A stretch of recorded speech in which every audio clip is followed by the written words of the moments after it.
This is Feminist Wellness, and I'm your host, nurse practitioner, functional medicine expert, and life coach, Victoria Albina. I'll show you how to get unstuck, drop the anxiety, perfectionism, and codependency so you can live from your beautiful heart. Welcome, my love. Let's get started. Hello, my love. I hope this finds you doing so well.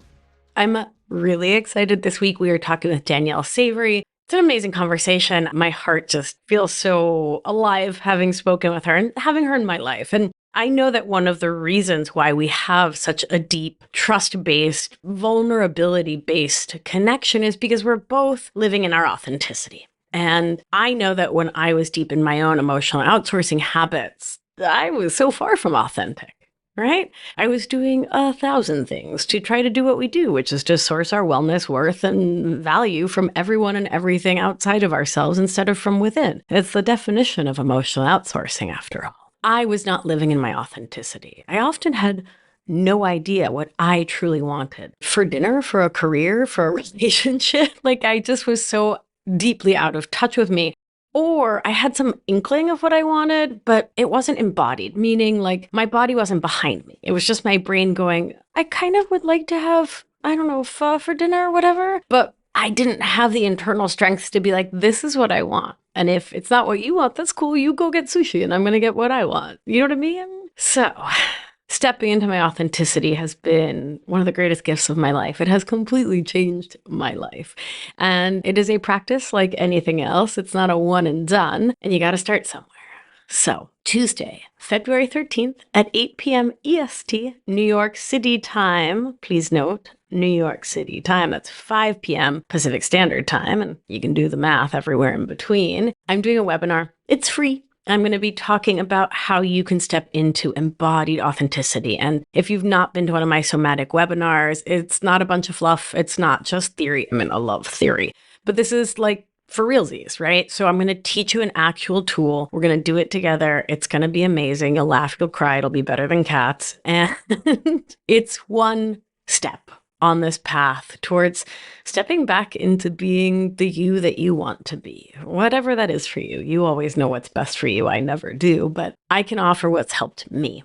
And what's helped me has been somatic practice. So to register, head on over to victoriaalbina.com/260. Those numbers, that's the episode number for this show. There will be a link right in there. You can put your name and email in and get registered. I can't wait to see you there. I will be answering questions live. So join us live if you can, because like it's so much fun to connect with you all and to be in conversation. But if you can't make it, MBD, you'll get the register, which means no big deal. You'll get a replay the next morning in your email inbox.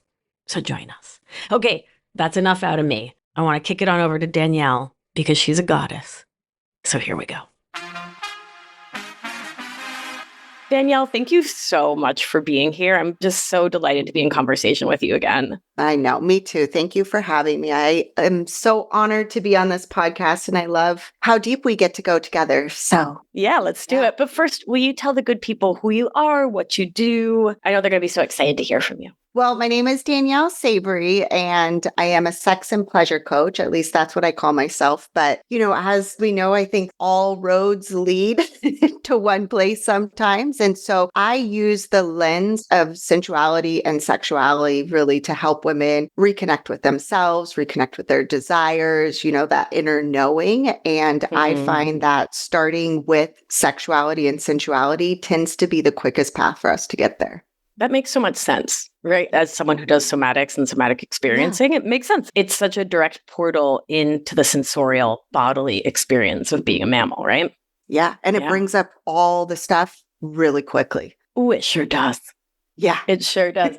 I was thinking this morning as I was taking my vitamins, I was thinking about what the sexiest things our partners can possibly do for us are. And I was thinking that as I'm writing this book, we were just talking about how I'm in this shift right now where my creative juices are flowing overnight, which has never happened before. I've usually been like a 10 o'clock, go to bed kind of gal, but I was up till 4:30 And so Billy, my wife, she left for work this morning and my vitamins were laid out. And I've been loving having toad in the hole for breakfast. So she had cut the little circle out of the bread and left it out for me, right? She left me a sweet little note and my mate set up. And I was like, this makes me want to have sex with you. Yeah. This is the sexiest thing on earth. Yes. Yeah. Yes, she goes to CrossFit. Yes, she all that stuff. Yes. Yeah. But also vitamins laid out. Yes. Yeah, it's so interesting because, I get this question a lot, what can we do to kind of, when I'm working in heterosexual relationships, like men, what could I do to really help my wife be more into me? And it does tend to be these little things like, hey, I see you. I'm thinking about you. I care about you, that help create that safety that we're like, oh, there's my desire. There it is right there because I just feel cared for and loved and safe in my body. Yeah. Let's trust blossom. And what's sexier than trust, right? Yes. Than the trust that allows for safety and the safety that allows for trust. It's a two-way little street there. Yeah. I do find for myself, sometimes it varies depending on where I'm at in my cycle in the month, so sometimes it's it is the very explicit, hot, erotic, put the gray sweatpants on situation for me. And then the other times it's no, making sure the humidifier is by my bed, those little things that, I know nourish me and take care of me and are more likely to have me opening up. Yeah. I mean, it also, when we think about the invisible emotional load that I will say is generally placed on humans socialized as women, I think that's pretty fair to say, right? We carry that load around the house. And so it's challenging when you're carrying that to really put it all the way down if you're carrying it alone in order to get turned on and to be available for sex and to think that that's really a possibility when you're thinking, do we have enough toilet paper? Do I need to wash socks? Did the kids outgrow their underwear? Whose bake sale is next week? Right? Et cetera, et cetera, et cetera. So the dehumidifier is a really big deal. It is. We just started doing this thing this week, actually. So typically with my family, my kids and my husband, we do rose, thorn, and seeds, which I think we heard from the Obamas years ago, where it's a celebration of the day. Everyone goes around and what's our rose of the day? What was challenging or kind of hard or we didn't like? And then what's our seed? What do we want to plant or an intention for tomorrow or for longer? And then we added on, what did you see that you just did? And then we all thank each other for it.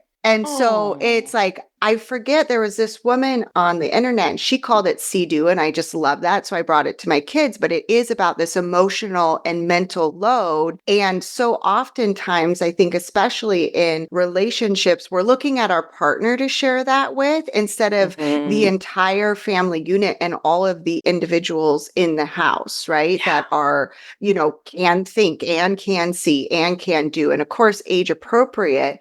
But that's been such this beautiful conversation where it's not I'm looking, for me, just at my husband, oh, you have to help take care of this. No, this is actually something we want to teach everyone in the house as they're growing up. When we see something, we do it. And then we get to celebrate each other for that seeing and that doing, which feels I think especially as a mom, it's always you're helping me out, where it's why would I have you focused on this isn't a me thing? Because even in that thing, thank you for helping me, would assume that it is my job to start with. And so really spreading that mental and emotional load amongst all of us, but then celebrating each other for those things that we see and do.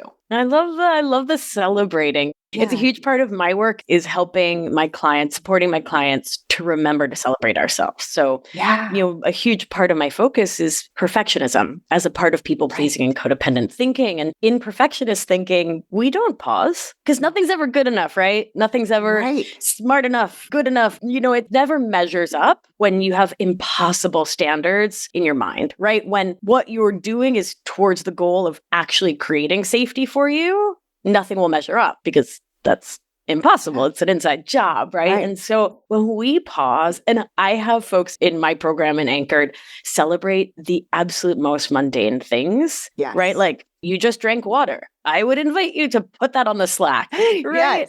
Yeah. Because it builds so much of that self-trust that I will see me And so I think this brings us around to talk about sex and sexuality and being seen, right? And what an important part of true connection with our own sexuality and with sexual partners being seen is. Yes, absolutely. And I love how you said that because I think, hearing you say that and talking about the celebration, right, in your program, that's so much of what we do too with me because it starts with us seeing ourselves, right? Because it's like oftentimes so much in partnerships, like our partner actually does see us and it feels sometimes like a threat because it's so not practice with ourselves. We hear this, it's like, oh my gosh, you're so beautiful. You look so, you're like, no, no, no. And you immediately resist it. You push it away. It's like, you don't really allow it to penetrate. You don't allow it to soak in and to become part of you because we haven't practiced seeing that beauty in ourselves. We haven't practiced seeing our own sexiness. We haven't practiced. And so when you talk about these women celebrating, that really is where it starts, because if it's not practice, that practice of receiving and letting things soak in and become a part of us, it doesn't matter who says it. It's just going to keep bouncing off. We're going to keep repelling it until we can drop into that practice of really opening up to receive it from ourselves to start with. I want to talk about and hear from you how you support folks to shift into being more receptive and having more capacity to receive. First, I want to nerd out with you, though, because you're such a somatic nerd like me. What do you think is going on in the nervous system when people are like, oh, it's fine. I'm not that pretty. It's fine. Don't worry about it. Like, oh, I got this on sale. It's fine. No, my hair, whatever. I don't know. It's so dirty, whatever. Yeah. Right? Instead of letting it in. What do you think's happening there? I mean, there's a few things happening but I think the first part that's happening is when we were socialized, as women, we are taught to stay small, to stay humble, to not really, have the light shine on us. And there is this fear because we're all swimming in the same water, right? And so as women, even looking at women, we will also have judgment of other women who allow themselves to think that they're pretty or are dressing in a feminine way or whatever, because it feels like this less than the qualities that we as a society lift up, right? Like you worked really hard. You're so productive. Like, look at your strength or your resilience, all of those sorts of things. And so those kind of compliments with our appearance or our beauty or whatever, it's this subconscious thing of like, those aren't actually good qualities because those are not revered in our society. And when they don't feel safe,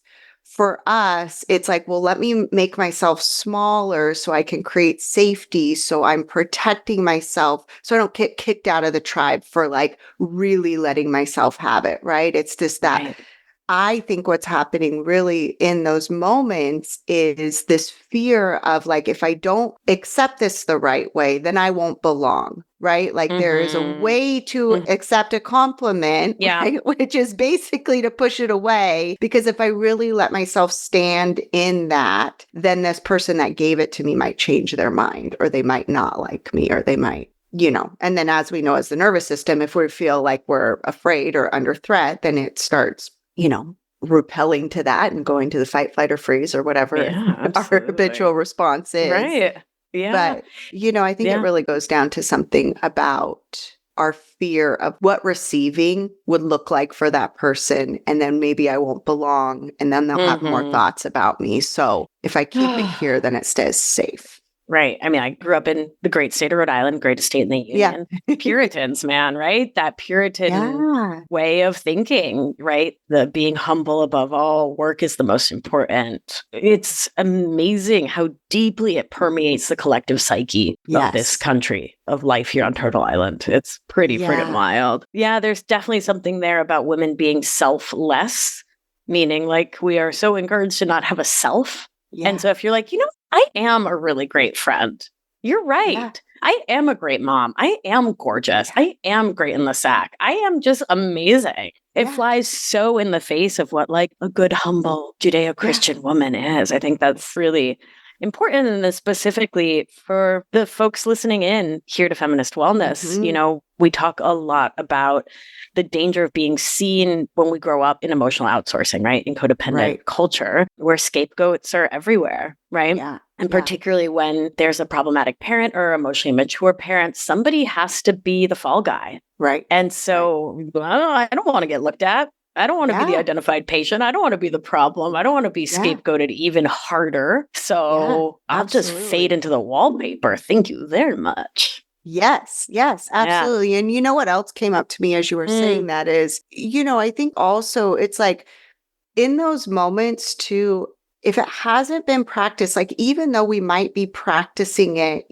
at home or with our somatics or creating safety or open up to receiving, oftentimes we're still going to have that first thought, right? Like the first dart or the first arrow, right? Like the first thought that like triggers right when someone says that, and that feeling of, even if maybe you've tried to say those things like, oh, like I am a good friend. You're totally right. That creating safety around how uncomfortable that might make, especially if it's like woman to woman relationship, right? How uncomfortable it might make that other woman feel. So it's not just creating safety that I'm going to bring myself into this place of like truly receiving a compliment, truly receiving what this other person is gifting me, but also I have to have safety in like, they might be really uncomfortable with this response.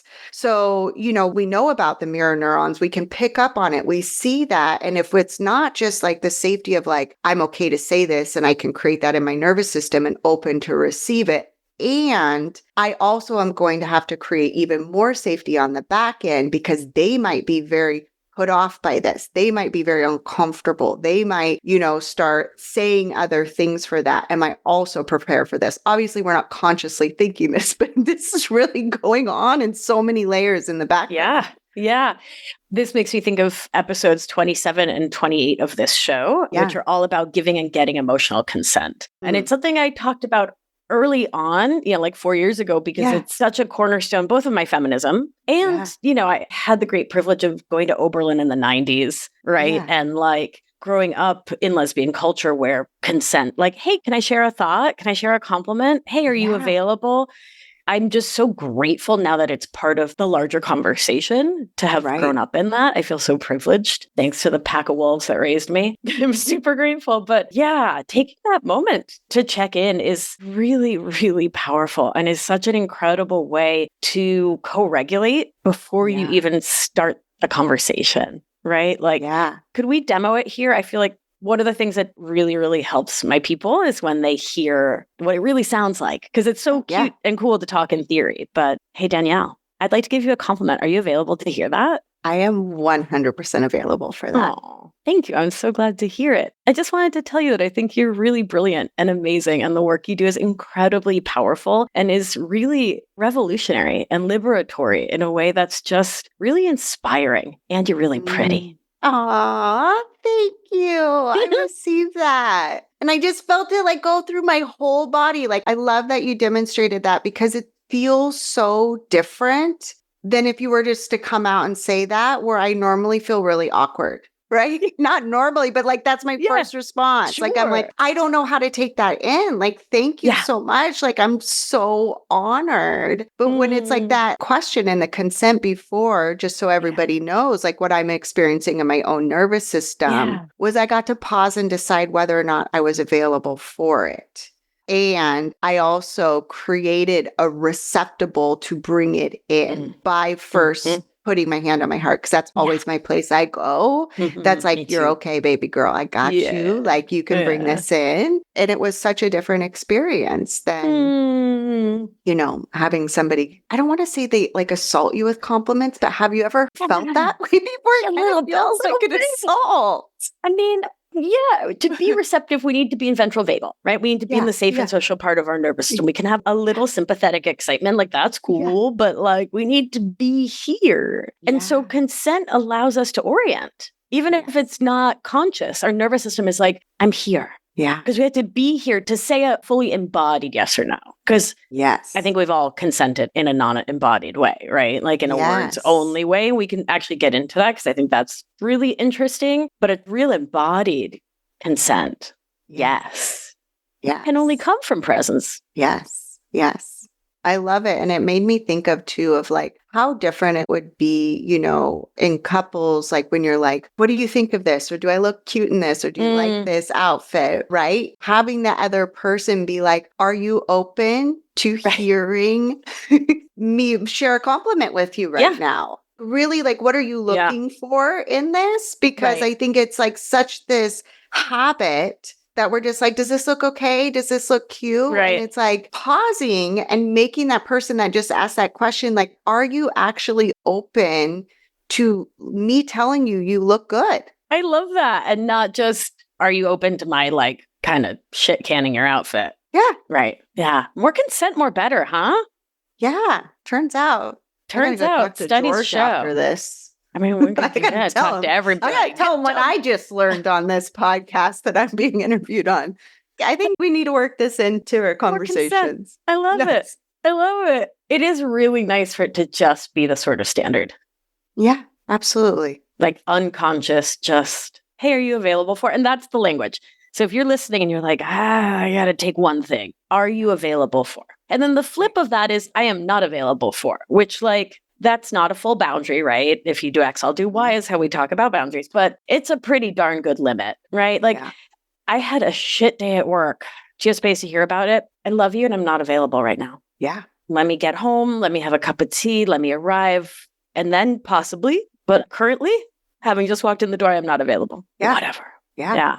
Yeah. Such an easy I tell that tool. to my kids actually all the time. And it was interesting at first, you know, because I've had other moms, you know, with this assumption that we should be available for everything that our kids need from us emotionally all of the time. Sure. And, you know, I'm just like, hey, if you and your sister are working through something, totally great. But like my nervous system right now, as I'm cooking dinner, I'm not available for this. I'm not available to listen to it. I'm not available to regulate. I'm not available to anything. You need to go somewhere else if you're going to keep arguing. Done. Not available. Right. I feel like we make life so friggin' complicated. Yeah. But like you want to prevent resentment? I'm not available. Yeah. No, thank you. No, thank you. No arguing right now. No, thank you.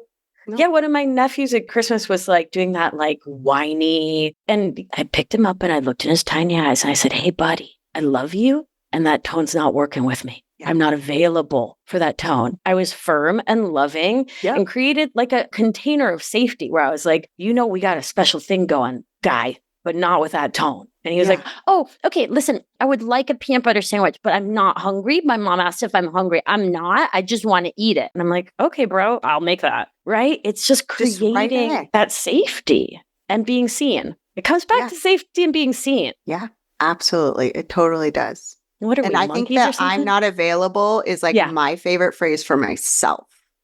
More than anything, right? It's like that is what I consistently have to say for myself. It's like, you know, all of those voices and those feelings and like, hey, Danielle, like, I love you and I'm just not available to entertain that right now. Like, I'll come back to you. I don't want to dismiss you. And I always have that conversation, especially when it's coming up in a time where I'm like, this could be something I need to be with and spend some time with. But now in this moment, I'm not available. Just like you said, with a partner, you can go get a cup of tea, you know, do these sorts of things.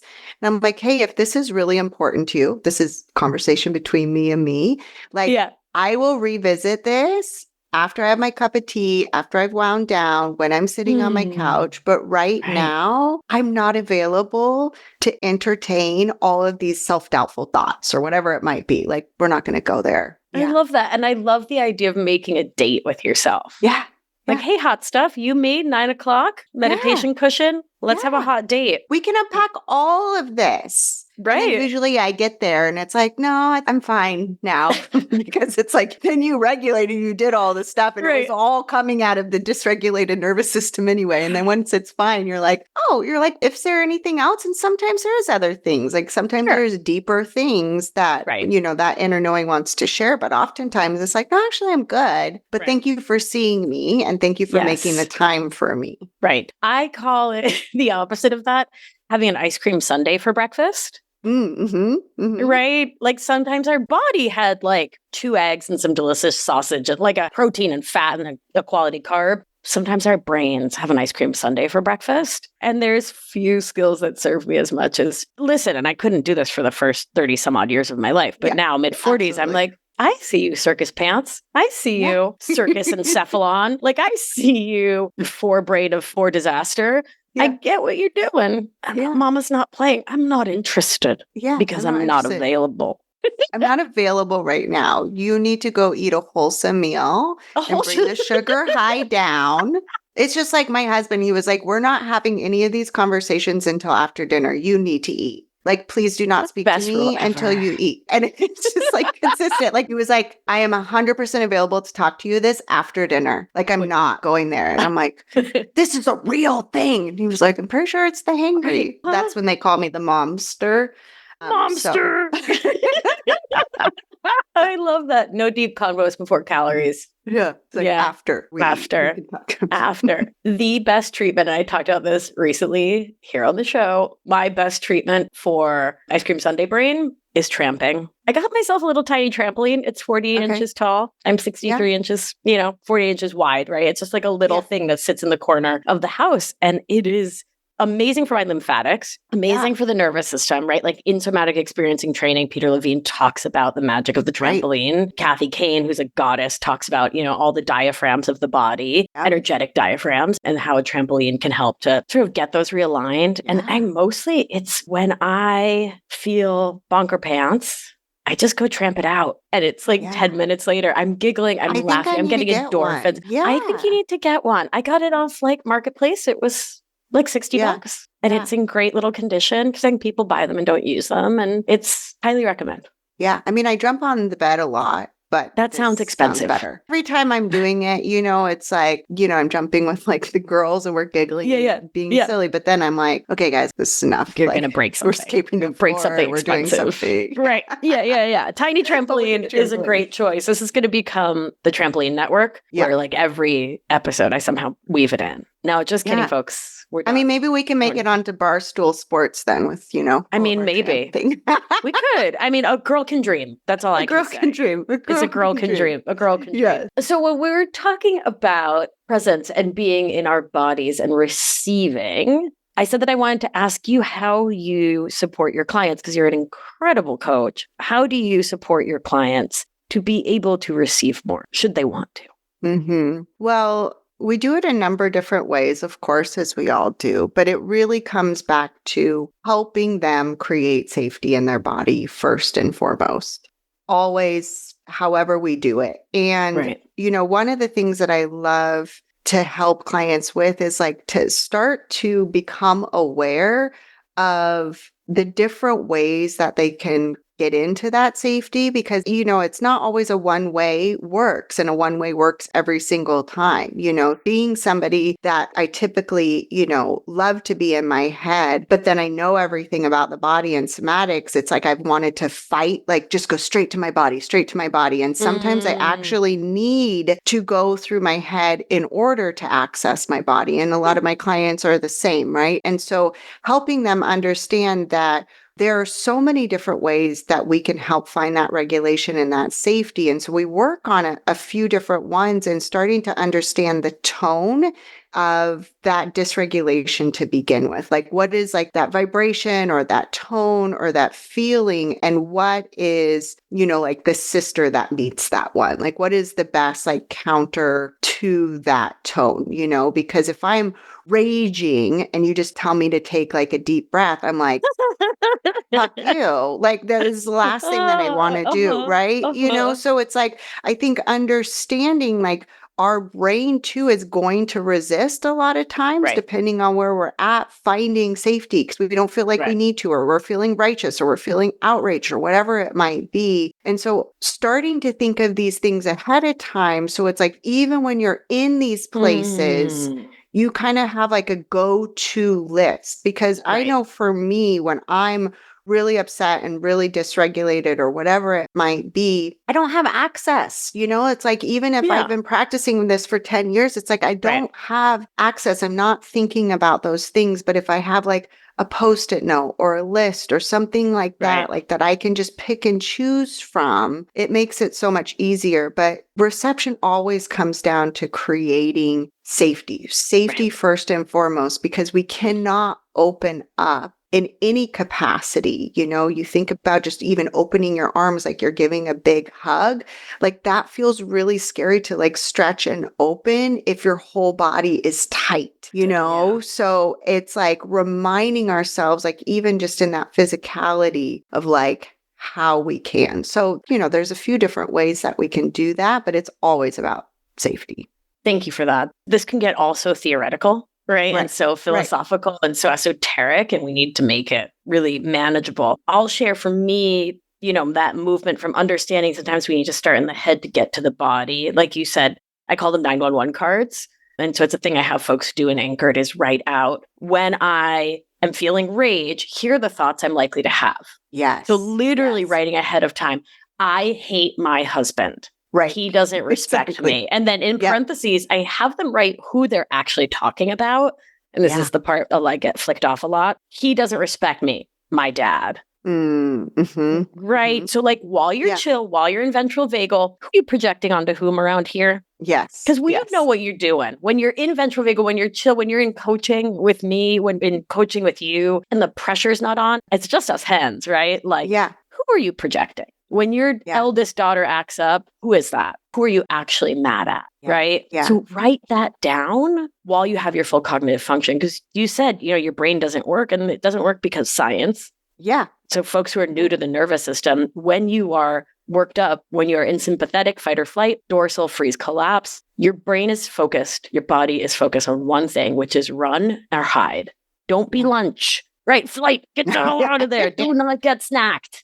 Right? The T-Rex is coming. And so, like, of course you don't have complex thought because you wouldn't want to have it. Right. I don't want to have it. I want to run. No. I want to get under the bed.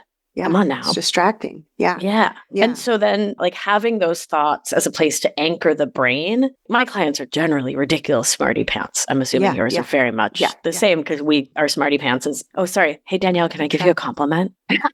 Yes. You're a smarty pants. Thanks. Hey, can I give you one? Oh my God. I'd be really honored and grateful. Yeah. You are such a smarty pants that sometimes I get intimidated by all of your big words because my vernacular isn't quite as large as yours.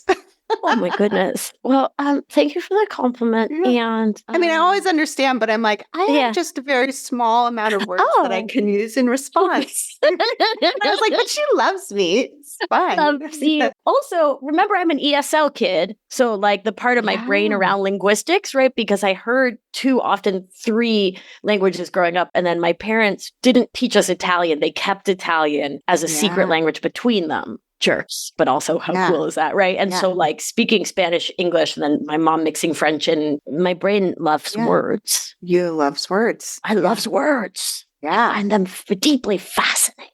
Yeah. And I think even as you said that, this is such a tangent for all I the love listeners. It. Come you on. can just see all the places we're going. Like, I think when you just said that, part of my self-consciousness has always come because there's something that doesn't connect correctly in my brain since I was little, where I can hear stuff, but I can't say it the way that I'm hearing it.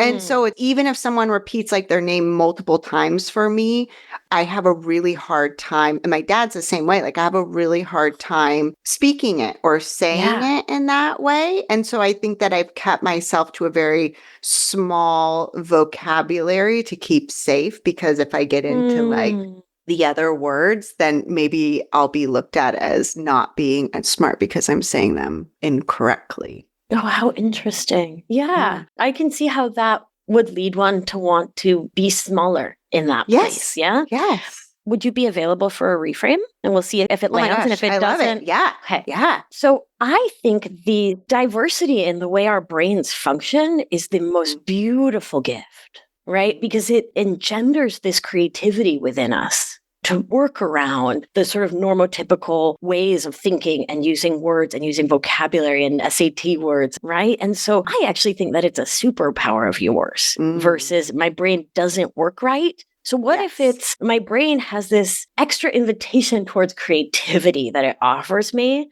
as this way to find a way to be understood that is perhaps even a million times more creative than it would otherwise be if you had the whole dictionary in the palm of your hand. Yes. Right? I love that. I love that. And I'm glad you caught that I said that because I don't normally refer to it that way, but it's still there, right? It's like that old thing, like, oh, it doesn't work right. But I honestly, the one thing that I do love and what a lot of, my clients or like podcast listeners is like, I take these very complex things and I make them sound easy, but it's just, that's because of the way that I talk and like it effortlessly comes into making these concepts really hard, more simplified because I'm constantly coming up with like metaphors or ideas or the way to say them. Because I don't want to use all the big words for them. So will you correct me if I'm wrong, but what I'm hearing you say is that your brain is actually a magical superpower having machine that takes complexities and makes them really simple. Yes. Is that what we're actually talking about? That's what you're saying. How magical and amazing you are. Okay, cool. Okay. Okay, so we were great. talking about smarty pants, about our clients. Our clients and how we go into brain because that's the safe place in this society and this culture. And for a lot of us, particularly for those of us where our bodies were the site of stress, distress, and trauma growing up, being in our bodies not so smart. So we go to brain. And so we were talking about receiving and being seen and having openness and being prepared for the body to say, for the nervous system to say, oh, I don't know. Thank you for that compliment. Yeah. No, like to protect us from the potential danger of being complimented by going into brain. And so we were talking about having these 911 cards in my world. You talked about Post-its. That's lovely. I love a goddamn Post-it. Their house is covered in them to help us to like come back to center, right? To come back to heart, right? And to soothe brain. Because that's another thing. Oh, I'm wagging my little finger. Put your finger down. That's a thing that can happen in the hashtag wellness, hashtag somatics, meow, meow kind of world where it's like the primacy of the body, right, becomes this whole project as though it could solve for the Descartesian primacy of the mind. Yes. Right. We've spent all this time as humanity being like, oh, bodies, those are dumb. Brains is everything. But just being like, just don't drop into your body, feel it all in your body is not the answer. No. The dichotomy is never the answer. And for those of us that are very intelligent in our brains, like to think through stuff, like let's understand how things work. It's like, why would we ever work against what works for us? And we can include the body, but when we deny all of the brain, and that's like why when I first got started in this work, living in Portland, Oregon, where it is, very crunchy, it's very granola. When I was first introduced to mindfulness, like this was before there was Mindfulness Magazine and it was on the cover of all of the books. And it felt so woo to me. Like it felt so out there that I really had to work hard to find my teachers like Richie Davis, who was first getting like all the neuroscience meditation into neuroscientific labs, like Rick Hansen. He's like my favorite teacher, like because I need to understand and I need to be able to have access to just my brain. So I kind of went through it for my own process from a backwards where everyone was teaching me about body, but it felt like so inaccessible because I hadn't accessed the gatekeeper, which was my brain. I hadn't accessed this part, which allowed me to land in my body because like just feeling this, I'm like, screw you. You have no idea what's happening right now. And you tell me just to feel and take a deep breath. Like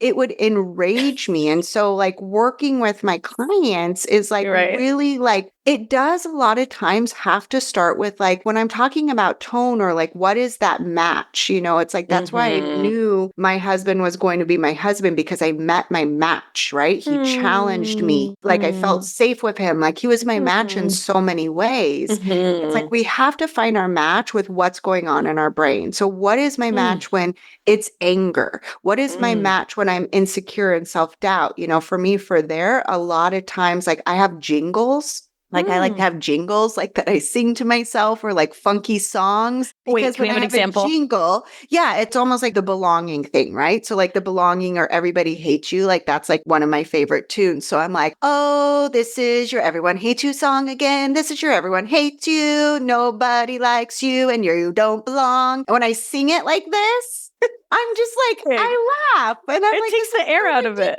ridiculous. Yeah. And it makes me smile. And it's like, Yes. oh my gosh, like, oh, baby girl, like there you are again. Like, this is so silly. Yeah. This is an old thing. Yes. You're totally fine.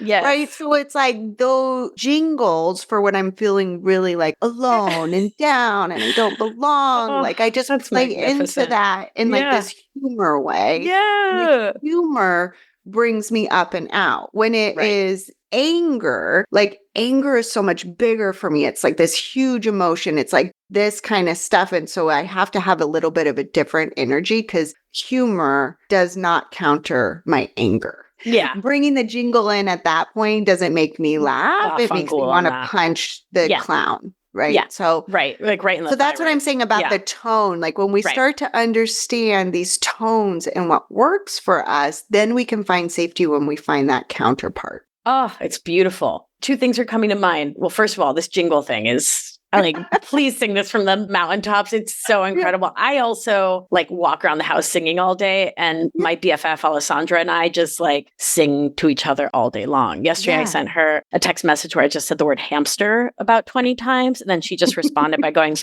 for like a really long time into the phone. And that's all we said all day. And it was magical. And my heart felt so connected and so seen in my total weirdo-ness and her total weirdo-ness. And that's the safety, right? Like that's platonic true love, but like that's the kind of thing being seen in all of your weirdness and not just accepted, but like, oh, match set, girl. You want to sing hamster at me? I will squeak at you. I will do it right back. I will. You are going to get it. And that's dreamy. And so I'm loving jingles. Two things are coming to mind. One, it sucks to have your smarts problematized. I am part of a meditation community that I love and is incredible and really, really works deeply to reconnect us with our heart. Like that's very much the work is living life through a big open heart. You know, the guy whose lineage we are a part of calls it the essential human task to live from our authenticity and our open heart. And I love that. And I think it's beautiful. And I have spent many years in this community feeling like my smarts are really problematized. Like I'm told, like, get out of your brain. Oh, you don't need to understand. You just need to feel. And I get where they're going, but I don't agree. Right? I'm with you. It does serve me who I am, how I experience the world, how I find safety in my nervous system to understand first. Yes, absolutely. I don't think it's a problem. When we stay there and when we argue for like all brain, we're cutting ourselves off from the richness of the human experience. But do you think I'm doing that, Danielle Savory? Do you think I'm cutting myself off from the richness of the human experience? I think not. Absolutely not. I think you're enriching it. And I'm the exact same way. Like this is why I studied neuroscience. This is why it was like biology. Right. This is why I continue to like learn because for me to access my body is I actually need visuals or need something like that's something I learned for myself. When I can picture like, you know, like how the chemicals look. When I can picture the brain, when I can picture the clitoris, like when I can picture all of these things, then I can tell myself, oh, this is what's happening. This is what's going on. And then I can actually be in my body. Like I can't just straighten my spine or like feel like my spine is really like in a proper position until I studied what the spine looks like. Like I need to have that. And then all of a sudden I can access it as a felt sense. So for me, it can come to actually feeling once I understood what, the clitoris looked like, then I could feel it. Then I could Right. access more of those Right. neurons with my mind because I could see it in my mind's eye. And so I think there's so much like, instead of just like, oh, just feel, just feel, just feel. It's like for those of us that live in our head, like give us an in. Like we need that lubrication to get into Right. our bodies. Like this feels too harsh. Like I have no consent from my brain yet, like that we can even go there. And like the analytics and the understanding helps Right. us get in Right. there. And I think it just hit me how problematic it is because it is overriding the brain without its consent. Yes. So just drop into your heart, just go into your heart, go into your body, just go into your body. Yeah. Versus just gently saying, like, hey, brain, I get that you're a smarty pants. And my brain's been my biggest protector since I was so much small, right? Like, I've been able to think my way out of pretty much everything, including having feelings. So, like, I'll own that. But I can also, by inviting my brain to not be my ally, but my co-conspirator. Yes, exactly.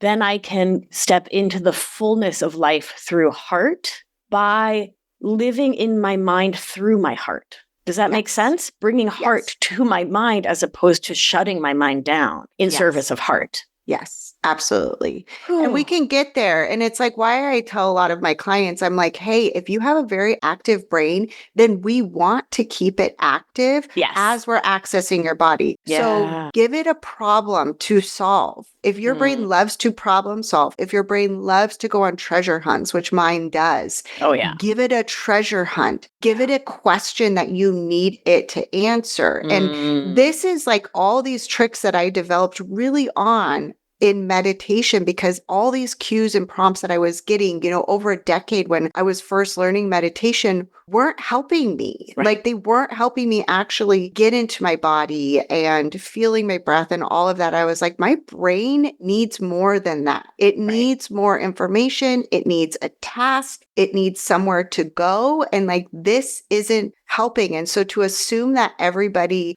can drop into meditation the same, or we could just feel our breath or do all these things, I think that's where we miss so much of, really bringing somatics into highly intelligent people because we forget that there is a really big gatekeeper. And like you said, we can be co-conspirators with that brain and collaborators rather than it's one or the other. Right. Yeah. And we can also remember that I was just writing about how there's self-care for every season really needs to be our framework, right? And there may be a time when there's things going on in life or there's not much going on in life, like whichever it is for you, that makes the brain go into a more activated state. And I don't mean sympathetically activated, but a more thinkering kind of moment. And maybe it's just your astrology, or maybe it's your period, or whatever it is. Yeah, there's days where I can sit down. Billy, my wife, is a Tibetan Buddhist. And so she meditates at least once a day. And it's a really big part of her life. And I sit with her often. And it's just really interesting. She's incredibly intelligent. And so there's periods where it's easier to sit and just be quiet. And there's periods where I get the opportunity to see myself more deeply. Well, you know what? That's what it is. Okay, let's work that reframe, right? It's not like Barnum and Bailey in some bad way. It's really, okay, my brain is giving me an opportunity to remind the entirety of me that we are partners, right? And that my brain's not bad. Thinking's not bad. Thinking doesn't mean I'm not spiritual. That it's like not a problem. Right? And my brain is just reminding me how much it loves me. Because that's what brain chatter is, right? Yeah. It's just, I love you, I love you, I love you. Don't die, don't die, don't die, don't die. But it sounds like, do we have laundry soap? Yeah. You can tell, like, I really do need to do laundry because all of my distractions today have been laundry themed. And I always like to ask, like, where's your growth, right? Because like there's certain times for me where I actually need a more disciplined meditation because that is something that I'm working into. Right. And then there's other times I'm like, no, I actually need to listen to what my body is asking. And I need to listen to like bringing in more movement and not having this discipline practice. So it's like, what is my focus? Is like my focus to, keep my brain more focused, or is my focus to listen to my body here? Like, where is my growth in this season? And that often can inform which way. But that's why I think there's no like black and white answer for this kind of stuff, because it's really like, as you tune in more, as you increase your awareness more, there are so many different avenues to go, but you're choosing one that feels like it is your growth edge and not just like, I call it listening to our siren voice, right? Like it's just like another distraction where we're possibly crashing into a pummeling cliff. against the cliffs. Right. Yeah. We were talking the other night about how 3 years ago, we both like needed daily meditation and like needed things like CrossFit and needed hot yoga and like need in this sort of graspy, urgent, like life's a shit show. I need things. Yeah. And how neither one of us really needs much anymore. And so it is that invitation to like, is it yoga body? Is it like yesterday, instead of like doing anything meditative, I took the iPad to the YMCA and watched a TV show on the elliptical, which felt amazing and was perfect. Yes. Zero meditation. Because I knew the plan for writing was to like do this like 8-hour overnight stretch, right? Right. And so I was like, all right, girl, let's just watch Greta show us America's Ugliest Homes. It is exactly the show for exactly that moment. Thank you, Retta. Thank you. Yep. I'm indebted. The somatic practitioner is indebted to you for the somatic break that you gave me yesterday. Yes. Those her outfits are amazing. Yeah. One of the things I was thinking about when you talked about jingles is the thing I get the most hate mail for. You ready? Yeah. My sweet talk. Sometimes people don't like it when I'm tender. And I call them my little kittens and my tender raviolis and my sweet little squash blossom. Not really hate. Yeah. I know. I get things like, this was amazing. This was the first one. This woman left a comment on my website, like I was going to actually publish it, that said like, I love your podcast. It's so great. And I love the intersectional feminism, but I don't think it's very feminist for you to be calling us these pet names. Like it's not feminist. And I was like, really? Interesting. I am fascinated. Like, tell me more. Right? Like, I would love to have her on the show. Tell me what is not feminist about being tender. And I can imagine it's something like, well, you know, men used to like call us sweetheart to put us down. They still do. Right? And I'm like, sure. But also, who's talking here, kitten? Yes. Right? Yeah. Who's talking to us? Like, it's like when I say baby girl, right? Like that to me is one of the most endearing terms that immediately brings my whole body melted. System. Oh. Yeah. I'm like, oh, baby girl. Like, I got you. I love you. And it feels like so like juicy and exactly the words I need to see. But we could easily be like, there is so much about like baby girl that could be misogynistic, that could be demeaning, that could be like playing into, you know, a bazillion different things. But it's like the reclamation of particular words and phrases and where it's coming from in and of itself makes it feminist. Agreed. And choice and consent. Yes. Exactly. Right? Yeah. So it came up for me again around this like nervous system context of it not feeling safe to be seen and not feeling safe to not be in sympathetic, not feeling safe to be in ventral vagal, the safe and social part of the nervous system, it not feeling safe to be adored, right? And to be thought of tenderly and to be treated well. Like I know when Billy and I first got together, we were both just like, wait, it can be this easy. It can be this easeful. You can be this kind, like, you can be this loving. Like, I always give this, but I can receive it now? I can receive. Wait, what? What's the catch here? You know? Yeah. Something's going on. Yeah. Yeah. And so uncomfortable. Right. But then I get so many sweet messages and DMs, keep them coming, please, that are like, I got mad at myself the other day and then I heard your voice calling me a tender ravioli. Yes, that's the most DMs I get, right? They're like, this might sound weird, but your voice was going through my head while I was having sex again. Like the amount of sex I'm having all over the world, if we're just including my voice, is so fun. Like I am having like the best sex with all these partners all over the world. Oh my God. Because my voice is in their head of like, we can come back. Like, it's okay, baby girl. Just drop into your vulva. Wow. You can receive. Just open it. Like, it's so cool. Oh, yeah. It's amazing. Yeah. Oh, what an incredible thing, Danielle. I think my cheeks might break from smiling so hard. Yeah. I'm like, I will go into all of your bedrooms. Please. It's an honor. Thank you. Listen, I'll go with. We'll hold hands. Yes. We'll do a little somatic practice and drop in. It'll be a good time. It will be so fun. Yeah. Danielle, I adore you. Thank you so much for coming on the show. I just realized it's been an hour. I know. And we haven't really talked that much about sex, but this is also about sex, everyone. Opening to receive. Yeah. Yeah. And earlier when you were like, we can reclaim words and make them not demeaning. I was like, how are we not talking about king?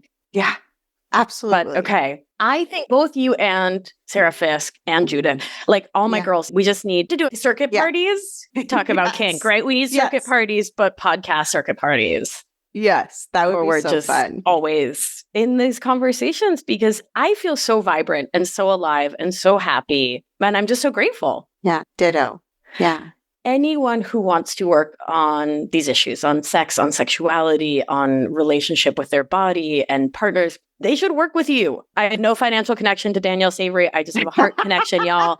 This is not a sponsored ad. This is love. This is platonic sister love. Could you tell the good people they should join your group Tangled and they should learn more? How can they learn more? Yeah, so you can go to my Instagram is the practice of pleasure because it really is a practice. As I said multiple times, we practice this. Yeah, so for anybody that wants to find me, you can find me on Instagram at the practice of pleasure because of course, all of this is a practice and we really need to learn how to receive more pleasure. And then the podcast, it's my pleasure. And then if you want to I have this amazing morning starter guide called Savory Starters. And so it's really how to infuse every single morning with your sensuality and with your pleasure. And so you can get that daniellesavory.com/feminist wellness. Oh my God, wait, is that special just for our listeners? It's just for you guys. Yep. Yeah. Come it's just on, for Danielle. you all. Yeah. So it's just connecting That's that really brain sweet. and that body. So we're really talking about that container, especially for you smarty pants. It's going to get you in your body right away and your sensuality, but it's also going to give you prompts for your brain of how you can start welcoming more pleasure into your day.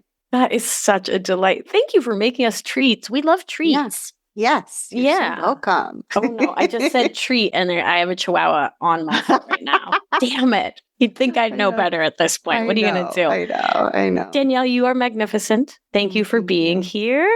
And I'll talk to you soon. Okay, sounds good. Ciao.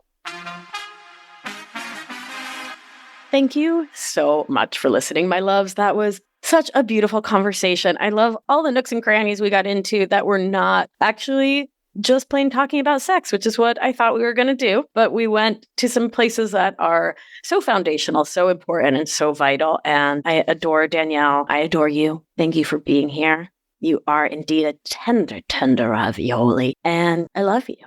I got a DM not that long ago that's like, it is so insincere when you say you love me, when you don't even know me. And I'm like, you know what? There are a lot of people who hate with no basis. They hate people they don't know for the color of their skin, for who they love, for their politics. Why can't I just love? Right? So I do. I don't know you. I don't know you from a hole in the wall, but I love you because you exist, because you were born. And that's a beautiful thing. And I trust creation. I trust the universe. Oh, sorry. I almost forgot. Anchored is coming up again. We're going to do another Anchored. It's been almost a year, but we're going to do an Anchored later this spring. So if you're new to the show and you don't know what the heck that is, or it's been so long since you heard me talk about it, you can't even remember. Anchored is my 6-month program. It's a somatics and cognitive behavioral coaching program all about getting you back in your body so you can reconnect with pleasure, with love, with life, and can step into interdependence in your relationships and out of codependent, perfectionist, and people-pleasing thought habits. It's a self-confidence, self-love program, and I can't wait to see you there. VictoriaAlbina.com/anchored is where you learn more. Okay. Let's do what we do. Gentle hand on your heart should you feel so moved.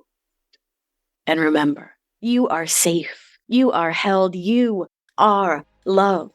And when one of us heals, we help heal the world. Be well, my beauty. I'll talk to you soon. Thank you for listening to this episode of Feminist Wellness. If you want to learn more all about somatics, what the heck that word means and why it matters for your life, head on over to victoriaalbina.com/somatics webinar for a free webinar all about it. Have a beautiful day, my darling, and I'll see you next week. Ciao.